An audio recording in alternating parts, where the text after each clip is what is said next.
The alarm had not gone off yet. Derek Holloway stood in the Mercy General corridor at 11:47 on a Friday night, with his hands trembling and his voice low and controlled, because he had learned long ago that raising your voice in a hospital only made people stop listening. "Something is wrong with my son," he said. "His symptoms don't match what you're treating." Dr. Raymond Stokes did not turn around. "Sir, we're the doctors here." 4 minutes later, the alarm split the hallway open. Mason Holloway was seizing on the gurney, rigid and shaking, and every person who had not listened was now running. Derek already knew. He had known for 2 hours. He had known because 3 years ago, in this same building, he had said nearly the same words about someone else he loved, and no one had listened then either. Derek Holloway was not the kind of man who panicked. People who knew him, the guys from Hartford EMS, the neighbors on Orchard Street, the other fathers at Mason's Saturday soccer games, would have all used the same word about him without being asked. Steady. Steady under pressure. Steady in a crisis. Steady in the particular way of men who have spent years doing difficult things in the dark with no one watching and the outcome still mattering. He had worked 8 years as a paramedic for Hartford Emergency Medical Services, starting at 22 and leaving at 30. He had pulled a woman from a car still burning on Interstate 84. He had delivered a baby in a stalled elevator on Farmington Avenue in a July heatwave. He had performed CPR for 19 uninterrupted minutes on a man whose name he never learned, pumping and counting in the snow on the shoulder of Route 44 at 2 in the morning, until the man's heart started again. He had learned how the body talks when it is in serious trouble. He had learned to hear that language before the machines could. He had left EMS 3 years ago, not because he burned out, but because his wife died in this hospital, and he could not return to the work without thinking about it every shift. Lisa Holloway had been 34. She came to Mercy General with what her doctor called atypical chest discomfort. The attending charted it as musculoskeletal strain and sent her home with ibuprofen and a follow-up appointment she never made it to. She died of a pulmonary embolism 41 hours later in the bathroom of their house on Briar Street, while Derek was finishing a shift and Mason was at school. Derek had found her. He did not talk about that part. He quit EMS 2 weeks after the funeral and took a job doing electrical work for a contractor in Glastonbury Clean. Logical work where the cause and effect were visible and the stakes were measurable. He had been raising Mason alone for 3 years, getting better at it the same way he got better at everything, by paying attention and not looking away. That Friday in October, Mason came home from school complaining about his stomach, but Derek sat across from his son at the kitchen table and watched him, and what he saw made something cold settle in his chest. Mason was sweating in a way that had nothing to do with temperature. His pulse, when Derek pressed 2 fingers to his wrist, was fast and slightly thready. His lips had lost a shade of color Derek recognized immediately, having seen it in ambulances on people in serious trouble. When Mason described the pain, he pressed his whole hand flat against his abdomen rather than pointing diffuse, not localized. Derek made the decision in 90 seconds. He got Mason's jacket, drove to Mercy General because it was the closest facility with a full emergency department, and walked through the front entrance for the first time since the day he identified Lisa's body. At the intake desk, he found Dr. Savannah Cole, 33, dark-haired, running on professional discipline rather than energy near the end of a long shift. She listened to Derek with her pen moving steadily and asked 2 precise follow-up questions that told him she was genuinely paying attention. Then her pager went off. She said she would make sure someone took good care of Mason. Then Dr. Stokes appeared at the far end of the corridor and said her name with the expectation of a man accustomed to compliance, and she moved. She glanced back once, not indifference in her expression, but not enough certainty either.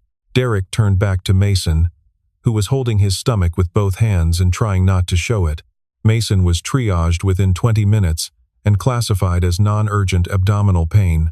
Derek waited until the nurse finished entering the data and told her, in his flattest voice, that he wanted amylase, lipase, and serum lactate included in Mason's workup. The nurse said that was not standard protocol for his age and documented presentation. Derek asked to speak with the attending. He was directed to Dr. Stokes, who was managing the department with the air of a man who had seen everything twice and found most of it tedious. Stokes was 51, gray-templed, with a reputation among the nursing staff, best described as inflexible. Derek introduced himself, stated his concern, and got 15 seconds into his reasoning before Stokes interrupted. "You drove an ambulance," Stokes said. "That doesn't make you a physician. Let us do our jobs." He said it loud enough that 2 nurses at the station looked up a dismissal designed to be witnessed. Derek did not argue. He walked back to Mason, sat beside him, placed a palm against his forehead, and began counting respirations. He pressed 2 fingers to Mason's wrist and counted again. He noted the nail beds, the lips, the tension gathering around his son's eyes that meant the pain was getting worse, not better. He watched the department with the eyes of a man who had once worked inside rooms like this, tracking nurse pace, monitor angles, the distribution of attention across the queue. He noted when Mason's monitoring had last been updated. He compared those numbers against what he had observed himself 20 minutes earlier. He went back to the triage desk once more and asked whether Mason's vitals had been rechecked. He was told they would be rechecked on schedule. He calculated the interval and returned to his son's side without another word. He sat in the plastic chair and put his hand on Mason's back and felt the shallow, too fast rhythm of his breathing, and he held himself together with the discipline of a man who understood that falling apart was not an option available to him tonight. Nurse Carol Hensley had worked in the Mercy General Emergency Department for 17 years. She had worked under 4 different chiefs of emergency medicine and through 2 major hospital renovations and 1 accreditation review that had nearly broken the nursing staff as a unit. She was not easily impressed and not easily rattled, and she had developed over 17 years a precise and reliable instinct for the difference between a frightened parent and a parent who was right to be frightened, because those were not the same thing, and conflating them cost patience. She had been at the supply cart near the wall when Stokes dismissed Derek, and she watched Derek walk back to his son and sit down and check the boy's pulse and respirations, the way a clinician checks them methodically, without trembling urgency, in the deliberate way of someone accounting for what the numbers mean, rather than simply recording them. She looked at Mason's chart on her handheld device. She looked at the boy. She looked at the chart again. Nothing in her expression changed, but something had shifted in her chest, and she filed it away without letting it go. 30 minutes passed. The broken wrist went to X-ray. The teenager's laceration was sutured, and she was discharged with her parents. Carol slipped to the triage station without drawing attention and pulled Mason's chart. His blood pressure on intake had been 98/62, low for his age but not alarming in isolation. She pulled the second reading taken 22 minutes after intake as part of routine monitoring, 94/59, 4 points lower in under half an hour. Documented in the system. Unflagged. The note field where a follow-up clinical observation should have been entered was empty. She set the chart down, walked toward the supply corridor, paused at the edge of Derek's sightline, and caught his eye. She tilted her head once toward the corridor. He stood, told Mason he would be right back, and followed her. She kept her voice just below the ambient noise of the department. His pressure dropped 4 points in 40 minutes, she said. That's not in the notes. Stokes didn't see it. Derek went still in the way. He went still when a situation shifted from serious to critical, not paralyzed but fully concentrated, everything in him narrowing to the single fact in front of him. He ran the numbers with the speed of someone who had run similar calculations in moving ambulances in the dark. In those 8 years, he had seen mesenteric ischemia once in a man in his 60s and once in a woman in her 40s. He had never seen it in a child. The literature put pediatric incidence at low single-digit percentages. Low incidence was not zero incidence, and it did not change the calculation. A 9-year-old presenting with diffuse abdominal pain, a rapid and slightly thready pulse, pallor, cold sweat, and blood pressure trending downward over a 40-minute window was not presenting with a stomachache. The differential was short, and none of it was benign, and the one at the top of it moved faster than most people understood, and in a 9-year-old, the window, from compromised to catastrophic, was measured in minutes rather than hours. Internal hemorrhage. Vascular compromisi. Mesenteric ischemia, blood supply to a section of bowel interrupted. dangerous and fast-moving when it moved. He did not pause. He found Dr. Savannah Cole in the physician's workroom at the end of the East Corridor, at a desk with a half-eaten granola bar beside the keyboard and a patient chart open on the screen. She was no longer reading. She had not been updated on Mason's case. Derek put his hand flat on the desk and leaned forward and spoke in the direct register of one clinician addressing another. Dr. Cole. My son may be ischemic. His pressure is trending down over the last 40 minutes. I need you to order a serum lactate and a CT abdomen with contrast. Now. She looked up at him. Something shifted behind her eyes, a recalibration. A recognition that the vocabulary being directed at her was clinical vocabulary. Precise and specifically chosen, not the language of a frightened father, extrapolating from something he had read online. She stood and reached for Mason's chart. He stepped back to give her room and stood in the doorway with his arms at his sides, watching her face as she read, reading her face the way he had learned to read monitors, looking for the moment when the numbers became something she could not dismiss. She got 3 steps toward the door before Stokes appeared in the doorway. He addressed Savannah directly, his voice low and firm. Don't let him gaslight you into unnecessary imaging. We'll deal with him if he keeps this up. Savannah stopped. She looked at Stokes. She looked at Derek. Derek said nothing. He stood and waited, because he understood that this moment would determine everything that came after it, and because there was nothing further he could say that he had not already said. Savannah held his gaze for 2 full seconds. Then she looked away. She told Derek she would make a note in the chart, order a repeat set of vitals, and continue to monitor Mason's presentation closely. She said each part of this clearly, as if the specificity would make it feel like less of a retreat. She said it in the voice of someone who has just made a choice and is already not entirely certain it was the right one. Savannah returned to her desk and stared at the chart on her screen and could not make herself read a word of it. The granola bar sat untouched. She kept hearing the phrase mesenteric ischemia in the voice of a man who had said it the way doctors say it, with the flat, specific weight of someone working through a differential rather than someone repeating a term they found when they were frightened. She opened a browser tab and typed his name. The results came back immediately. Hartford Emergency Medical Services, paramedic certification, active 2013 through 2021, 8 years on the street. A commendation in 2017 for a pediatric resuscitation managed on scene before the unit reached the hospital. She thought about the way he had said it standing in her doorway, after 2 hours of being ignored, not angry, not pleading, just precise. And she found that she could not make the precision go away no matter how many times she tried to file it under something manageable. She checked the time. She looked at the door. She sat where she was. She had made a decision tonight that she was becoming less sure of by the minute.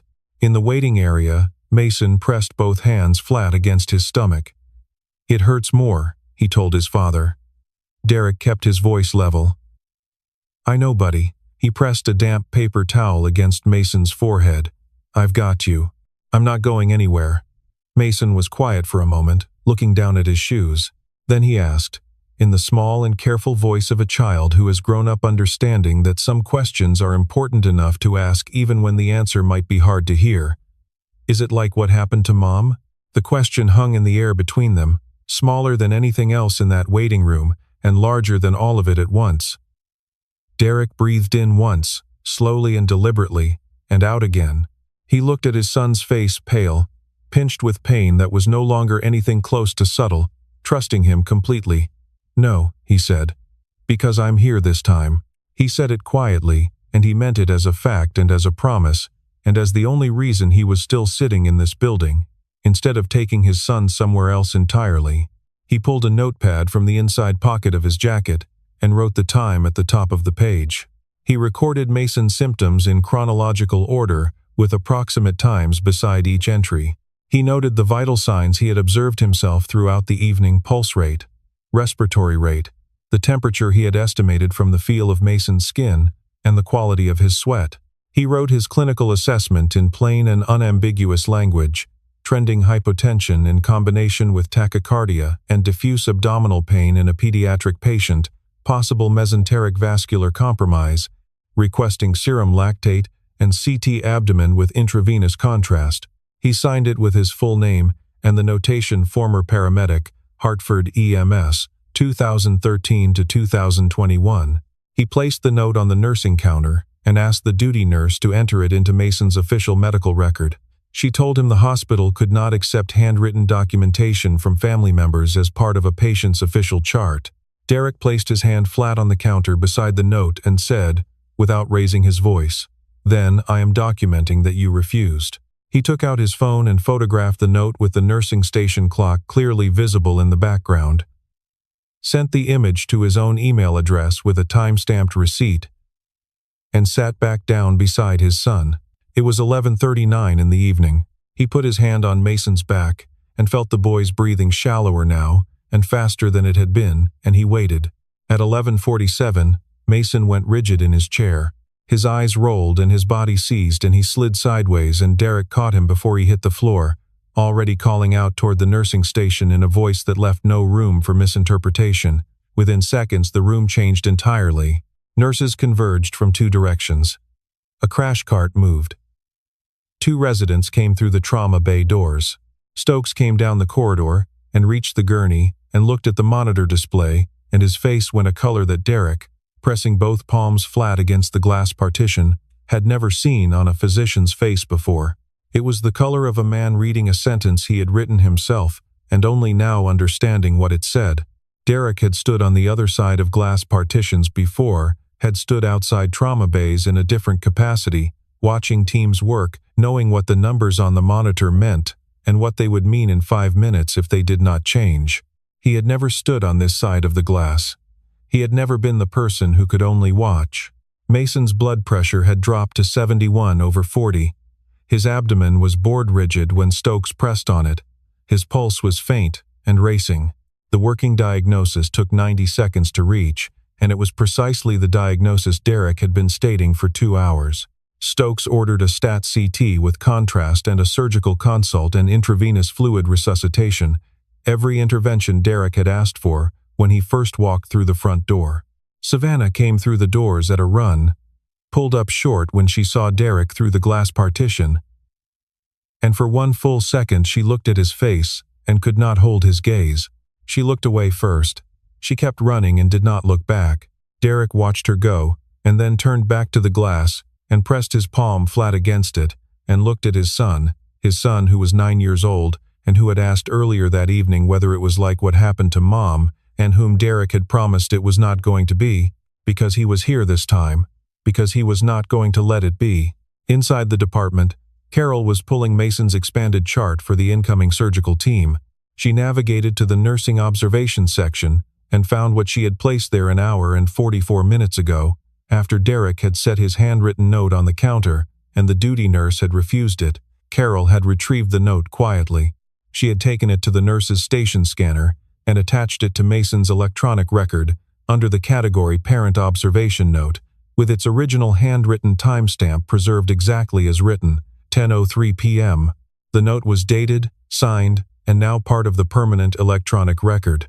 It described in precise clinical language exactly what Mason's father had known was happening to his son more than 90 minutes before a single physician in this building had believed him. That timestamp was not going to disappear. It had been in the system the entire time.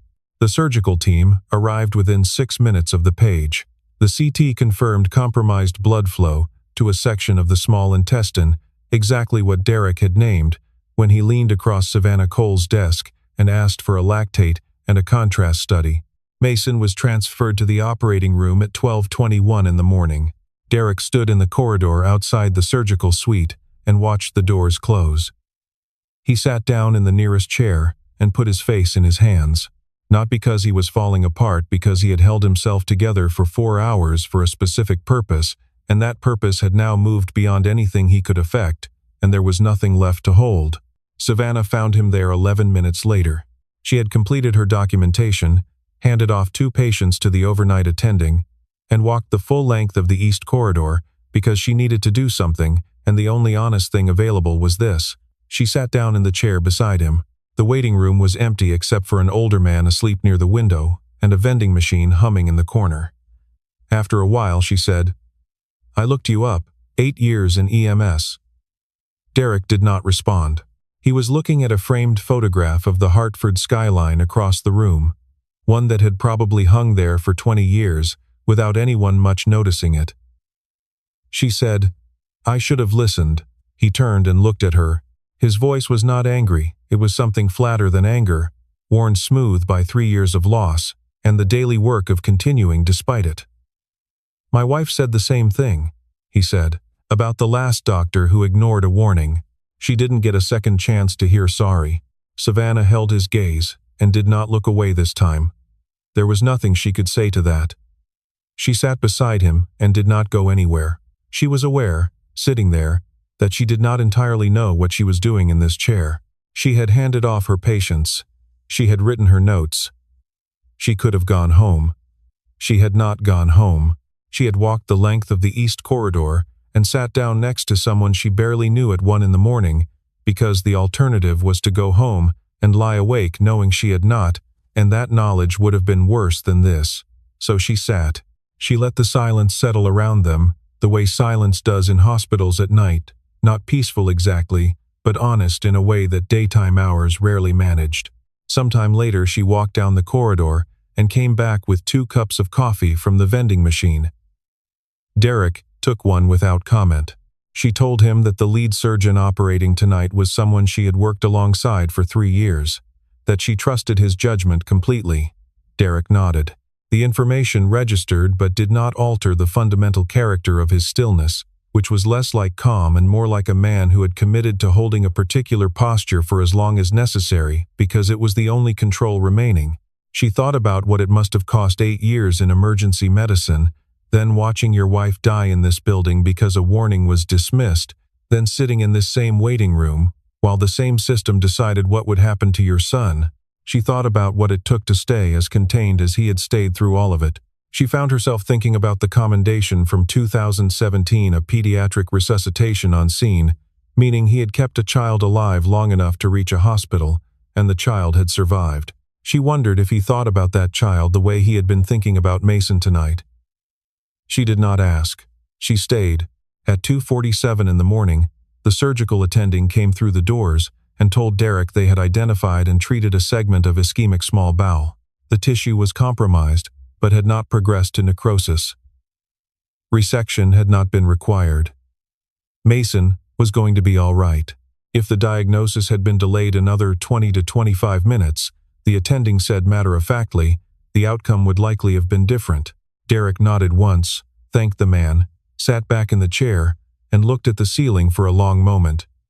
Savannah, who had stayed, watched him breathe. Mason was conscious by 7:15 the following morning, weak and sore, connected to monitors and an IV line, but himself, asking in a rough voice whether his dad had eaten anything because he looked tired. Derek was sitting beside the bed with his hand over Mason's smaller one. He told his son he was fine.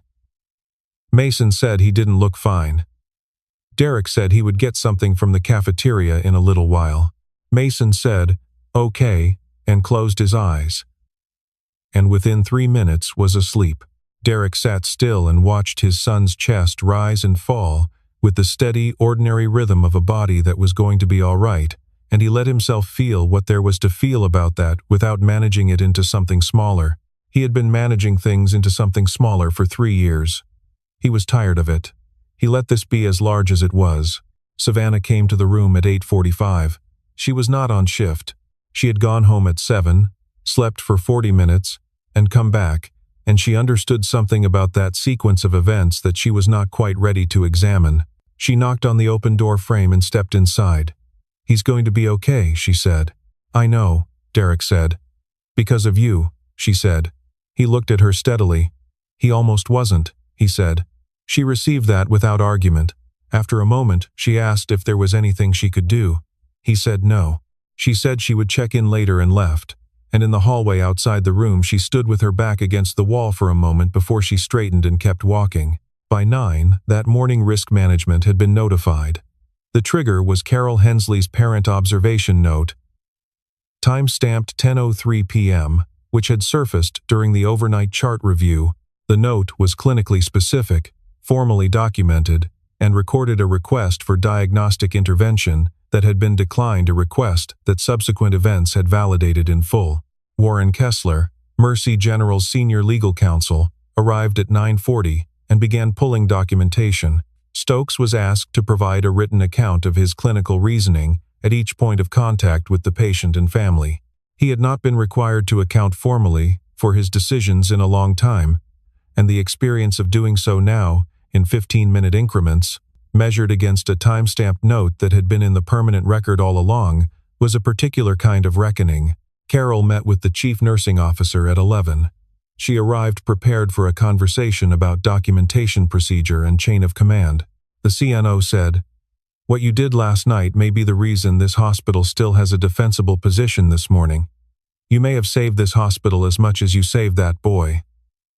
Carol said, "He knew. Anyone who watched him for 10 minutes knew." The CNO said she understood.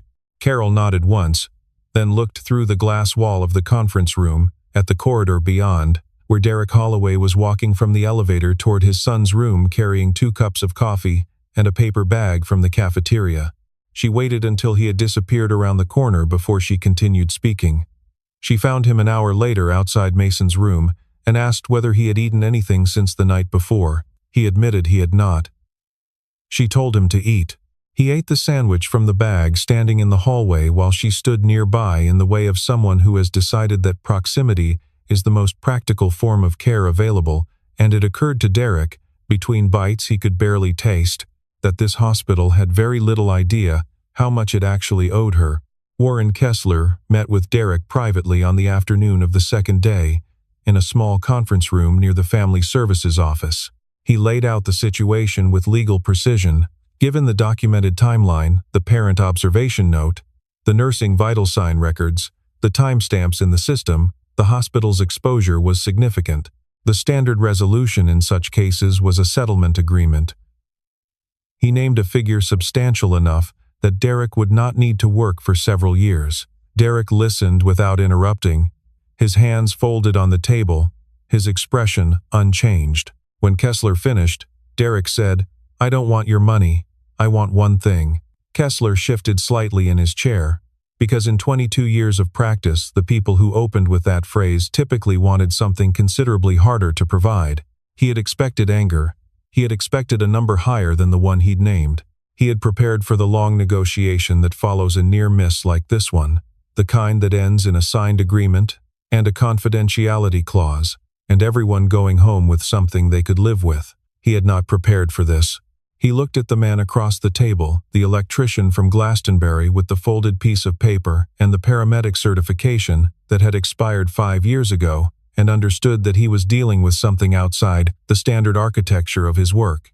Derek told him what he wanted in specific terms. He wanted Mercy General to implement a formal, mandatory, binding institutional policy, requiring the hospital to accept written clinical observations from any family member or guardian with documented medical training, paramedic, nurse, physician, or equivalent as part of a patient's official electronic record during the course of treatment. The submissions would be time-stamped, entered under a designated clinical category visible to all treating staff, and could not be refused or removed by any attending or supervising physician. He slid a folded piece of paper across the table.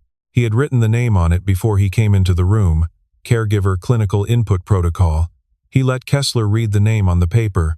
He did not elaborate on it. He did not explain why he had chosen it or how long he had been thinking about it. He simply waited.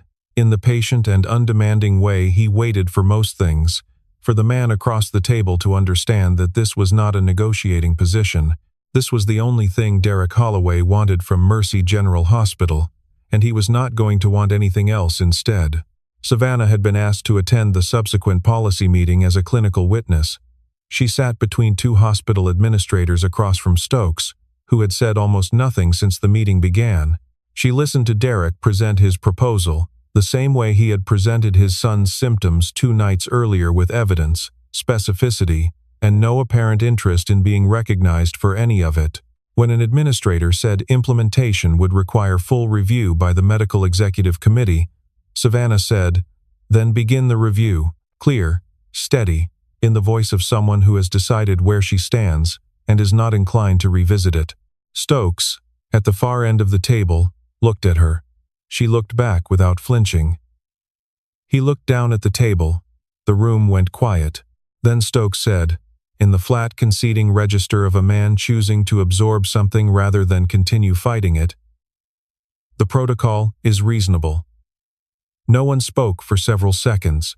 The acknowledgement landed the way it was meant to, and everyone in the room understood what it had cost him to say it, and what it meant that he had said it anyway. 2 weeks after that night, Mason Holloway was discharged from Mercy General with instructions for graduated recovery and a follow-up with a pediatric gastroenterologist. He had spent 11 days in the hospital, missed a school project on the solar system his teacher allowed him to submit late, and missed a soccer game his team had lost. Without him, the latter, he considered significantly more consequential than the surgery. He was walking under his own power, eating solid food, and delivering specific complaints about hospital television when Derek signed the discharge papers. Derek came back to Mercy General 2 weeks after that to sign the formal documentation associated with the policy review process. The Caregiver Clinical Input Protocol was moving through the Medical Executive Committee, and his signature was required on several forms. Carol had been calling it the Holloway Protocol in the break room, not officially. Just in the quiet way nurses name things that matter to them. She told him this when she met him in the lobby and walked him toward the administrative offices. He thanked her properly, which he had been meaning to do for weeks. She said she had only done what made sense to do. He said that was exactly right. They left it there. He was crossing the lobby toward the exit when Savannah appeared from the corridor near the clinical office's white coat, tablet in hand, moving with the purposeful efficiency of someone between tasks. She stopped when she saw him.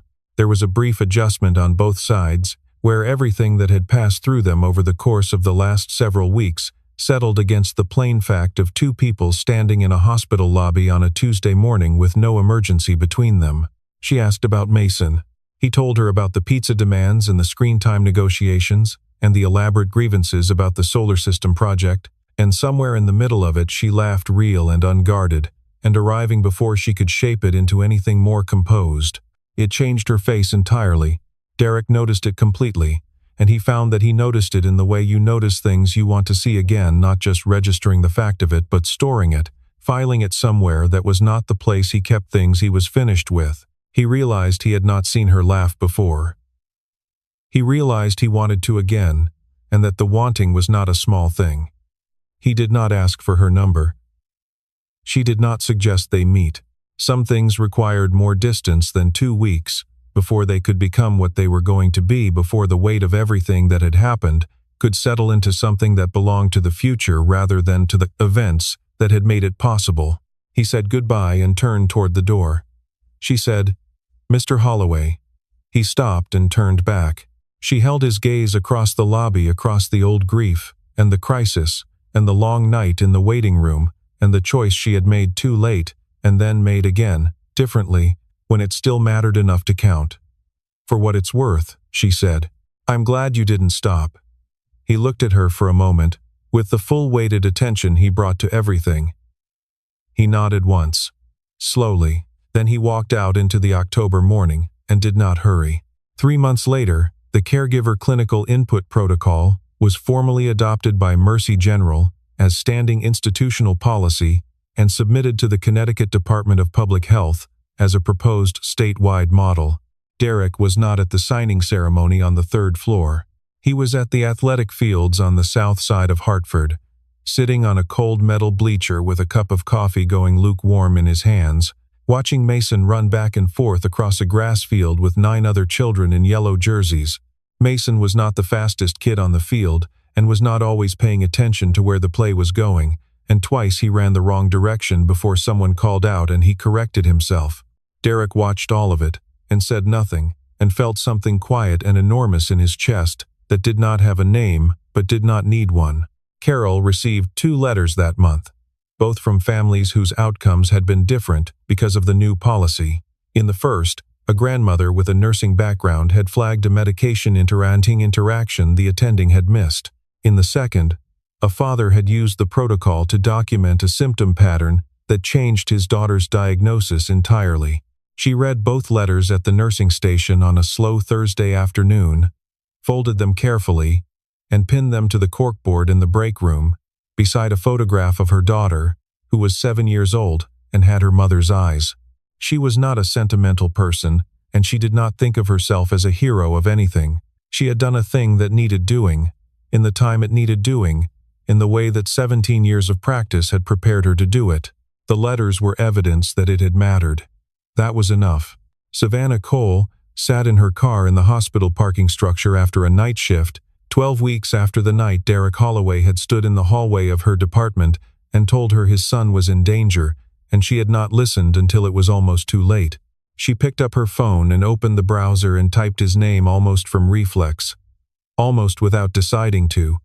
She looked at what she had typed, then she set the phone face down on the passenger seat, not because she did not want to know where that led, but because some things needed to arrive on their own terms, without being rushed into becoming something before they were ready. She started the car. She drove out onto the street and into the early morning, just beginning to lighten at the edges of the sky. For the first time in longer than she could recall, she drove without running the next shift in her head. She let the road be just a road. And somewhere underneath everything else, quiet, unhurried, not yet named something continued. Slowly, to become something else entirely.